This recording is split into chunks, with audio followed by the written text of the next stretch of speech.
Fanizo, fanizo, fanizo la mwana Otaika.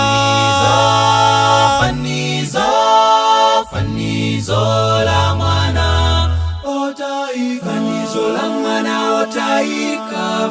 Osochera, oloelera, pakomola makolo na panuka. Nankaziko la kutali. Fanizo, fanizo la mwana Otaika. Fanizo, la mwana Otaika. Zitamvuta mwanayo anakanisa sobwelera kwao. Makolo age namlandira nampela ng'ombe oneneba. Anamvekanso mwinjiro usonyeza kumlandila. Zitamvuta mwanayo anakanisa sobwelera kwao. Makolo age namlandira nampela ng'ombe oneneba.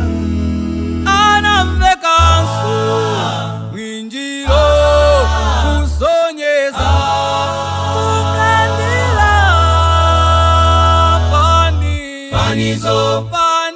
Fanizo la mwana Otaika. Fanizo la mwana Otaika. Fanizo lake la mpamvu la mwana Otaika.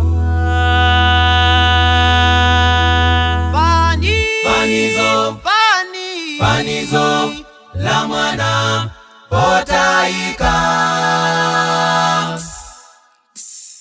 Tikachimwatimadza kwa Yesu, Yehova makululuka, sawerenganso machimo.